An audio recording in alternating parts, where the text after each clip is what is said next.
Evening friends, आज की update कुछ इस प्रकार से। आज हम बात करेंगे अमेरिका की।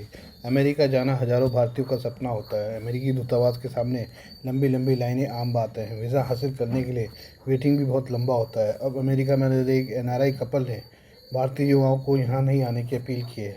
इनका नाम है सुहास और प्रियंका। भारतीय कपल ने इंस्टाग्राम पर जारी किए गए एक वीडियो में कहा कि भारत अब कई ऐसे करियर के अवसर का ऑफर दे रहा है जो पहले केवल अमेरिका में मिलती थी। सुहास और प्रियंका ने कहा कि ऐसा वो अपने अमेरिका में रहने के अनुभव से कह रहे हैं। सुहास और प्रियंका का @दर्शन ए कनेक्ट्स नाम से इंस्टाग्राम पर चैनल है। उन्होंने युवाओं को भारत पर ही रहकर अवसर बनाने की सलाह दी है। भारतीय कपल से भारत के इंतजार कर रहे युवाओं को लेकर सवाल पूछा गया था। सुहास और प्रियंका ने कहा कि अमेरिका मत आओ। उन्होंने कहा कि जब मैं अमेरिका आया था तब हालात अलग थे। सुहास ने कहा, हम यहाँ अमेरिका में इसलिए आए क्योंकि उस समय भारत में हमारे लिए काम करना बहुत मुश्किल था। सुहास ने आगे कहा, भारत में अच्छी जॉब नहीं थी और अच्छी जीवन शैली जीना बहुत मुश्किल था। अमेरिका हमारे लिए बहुत आसान दाव था।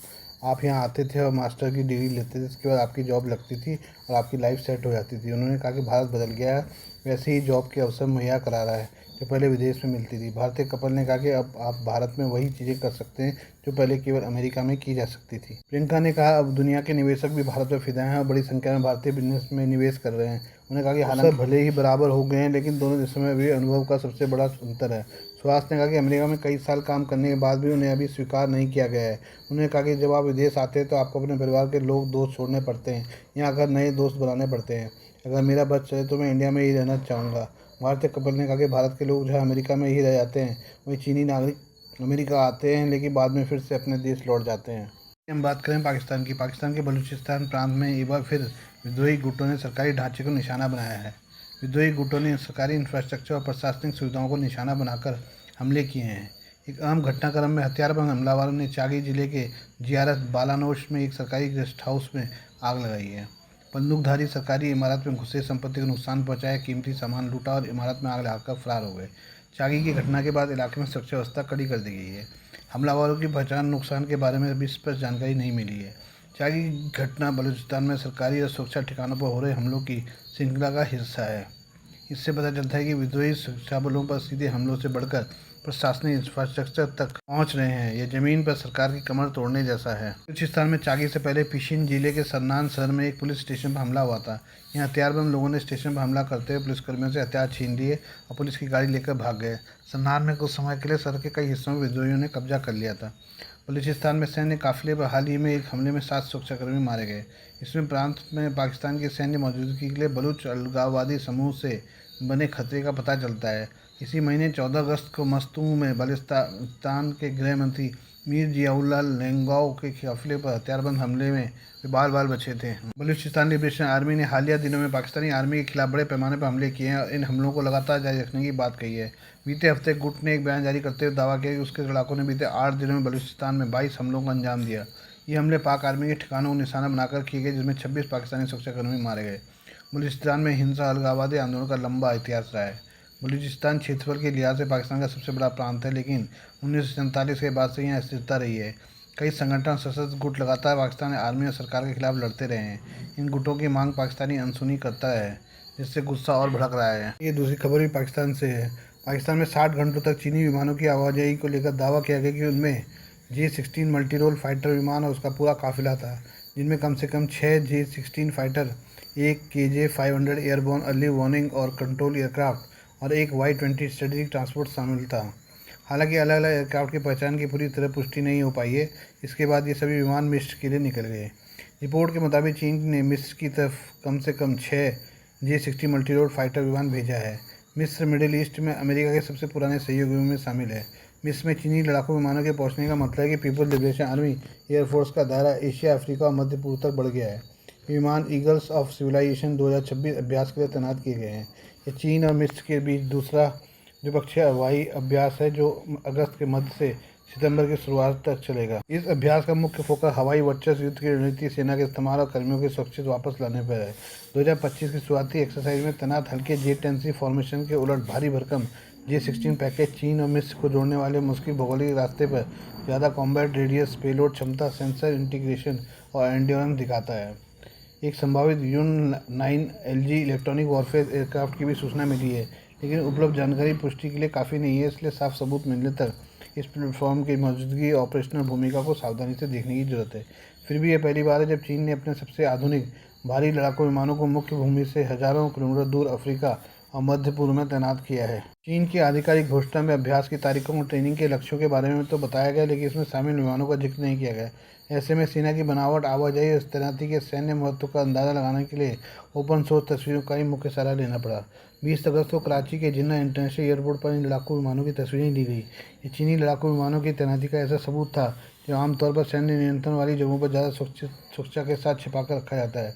रिपोर्ट के मुताबिक मिस्र जा रहे चीनी J-16 विमानों और लॉजिस्टिक बेड़े ने ईंधन भरने के लिए कराची के मसरूरपुर एयरबेस और जिन्ना इंटरनेशनल एयरपोर्ट को स्टॉपओवर बनाया था। इससे पहले खुफिया एजेंसी ने पता लगाया था कि पाकिस्तान में करीब 60 घंटों तक तुर्की और चीन के विमानों ने असामान्य उड़ानें भरी हैं। पता चला कि चीन के Y-20 और तुर्की के A-400M भारी मालवाहक विमानों ने पाकिस्तान के रावलपिंडी और कराची एयरबेसों पर असाधारण रूप से लगातार उड़ानें भरी हैं। हालांकि इनके मकसद का अभी तक खुलासा नहीं हो पाया है। रक्षा विशेषज्ञों का दावा है कि इस बड़े एयरलिफ्ट के जरिए चीन और तुर्की मिलकर पाकिस्तान को आधुनिक सर्विलांस, ड्रोन, युद्धक सामग्री और उन्नत रक्षा तकनीक की गुप्त डिलीवरी कर रहे हैं। आइए हम बात करें इसराइल की। अमेरिका में इसराइल के राजदूत येचे लेटर ने कहा कि इसराइल को स्पष्ट खुफिया जानकारी मिली थी कि तुर्की सीरिया में अपनी सैन्य मौजूदगी का बड़े स्तर पर विस्तार करने की योजना बना रहा है।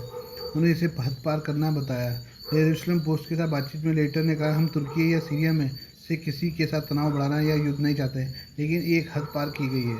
उनकी यह टिप्पणी इसराइल द्वारा सीरिया में किए गए हवाई हमलों के बाद आई है। इन हमलों को सीरिया और तुर्की दोनों की सरकारों ने आलोचना की थी। लेटर ने कहा कि तुर्की की ओर से समझौतों का स्पष्ट उल्लंघन माना जा रहा है। इन लोगों को खुफिया जानकारी दी जाना जरूरी थी। उन्हें वह जानकारी मिल गई जिन्हें पता होना चाहिए था कि क्या होने वाला है। उन्हें इसकी जानकारी थी। हमने स्पष्ट कर दिया कि हमारे समझौतों का उल्लंघन है।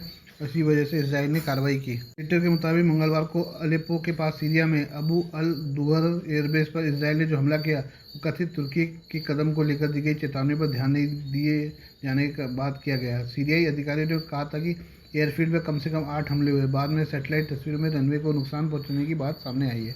इजरायली प्रधानमंत्री बेंजामिन नेतन्याहू ने बुधवार को कहा था कि इसराइल ने संदेश स्पष्ट कर दिया है, ऐसा मत करो। लेटर ने कहा कि तुर्की का कथित कदम अमेरिकी राष्ट्रपति जो बाइडेन के प्रशासन के दौरान इसराइल और सीरिया राष्ट्रपति अहमद अल-शरा के प्रशासन के बीच बनी समझ के खिलाफ था।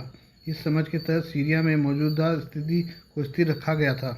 उन्होंने बताया कि जनवरी 2026 में पेरिस में हुई बैठक के दौरान भी इन समझौतों की पुष्टि की गई थी। बैठक में सीरिया के विदेश मंत्री असद अल शैबानी, अमेरिका के सीरिया मामलों के दूत टॉम बैरक, लेटर तत्कालीन राष्ट्रीय सुरक्षा परिषद प्रमुख गिल रिच और नेतन्याहू के सैन्य सचिव रोमन गॉफमैन शामिल हुए थे। गॉफमैन अब मोसाद के निरीक्षक हैं। लेटर ने कहा कि इस रोक का मतलब है कि जिस तक तुर्क आगे नहीं बढ़ते उस तरह हम भी आगे नहीं बढ़ते और वे हमें पीछे हटने के लिए मजबूर नहीं करते। उन्होंने कहा कि इसराइल सीरिया में सुरक्षा क्षेत्र के तहत केवल 78 वर्ग मील क्षेत्र में मौजूद है, जबकि तुर्की ने पिछले कई वर्षों में उत्तरी सीरिया में 3500 वर्ग मील क्षेत्र पर धीरे धीरे कब्जा बढ़ाया है। यह सीरिया के करीब 5% के बराबर है। लेटर ने कहा कि अमेरिका के सीरिया मामलों के दूत और तुर्की में अमेरिकी राजदूत टॉम बैरक को छोड़कर वरिष्ठ अमेरिकी अधिकारियों ने सीरिया में इजरायली हमले की निंदा नहीं की। उन्होंने कहा कि अमेरिकी प्रशासन की नीति पहले तय की गई स्थिति को बनाए रखने की है। इसी वजह से राष्ट्रपति डोनाल्ड ट्रंप ने भी हमले की निंदा नहीं की। तनाव के बावजूद लेटर ने कहा कि इसराइल का मानना है कि सीरिया टकराव नहीं चाहता। उन्होंने कहा कि हमारे लिए स्पष्ट है कि सीरिया हमारे साथ टकराव नहीं चाहते। लेटर ने कहा इसलिए हम तुर्कों से कह रहे हैं कि वे संघर्ष पैदा न करें। इस बात का एक से अधिक संकेत है कि तुर्की को नियोजित कार्रवाई सीरियाई लोगों पर थोपी गई थी। उन्होंने हमले के बाद तुर्की और सीरिया के बयानों में अंतर की हुई और इशारा किया। लेटर ने कहा कि सीरिया के विदेश मंत्री शैबानी ने हमले में से कुछ दिन पहले तुर्की के प्रतिनिधिमंडल के सीरिया आने की बात स्वीकार की थी, जबकि तुर्की ने इससे इनकार किया था। उन्होंने कहा कि उन्हें आपस में इसे सुलझाना चाहिए। इजरायली राजदूत ने कहा कि परिस्थितियां अनुकूल होने पर इसराइल सीरिया के साथ सीधे बातचीत फिर शुरू करने के लिए तैयार है। उन्होंने कहा बातचीत फिर शुरू की जा सकती है। हम सीरियाई लोगों के साथ पहले हुई आमने सामने की बातचीत जारी रखना चाहते हैं। तुर्की के साथ संबंधों को लेकर लेटर ने कहा कि इसराइल अंकारा के साथ भी बातचीत के लिए तैयार है। हालांकि उन्होंने इसराइल के खिलाफ तुर्की नेताओं के बयानों की आलोचना की। उन्होंने कहा कि हम निश्चित रूप से उनके साथ बातचीत के लिए तैयार है, लेकिन देश के वरिष्ठ अधिकारियों के बयानों से लगता है कि वे इसराइल को दुनिया के नक्शे में मिटा देना पसंद करेंगे।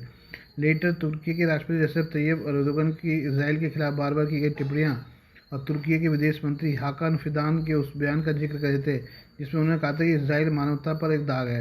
लेटर ने कहा कि ऐसे समय जब तुर्की हमास के नेताओं की मेजबानी कर रहा है, हिजबुल्लाह हमास को धन दे रहा है जो इसराइल के खिलाफ ईरान की शाखा है, ऐसे में उसके लिए लेबनान और सीरिया में अपना प्रभाव बढ़ाना उचित नहीं है।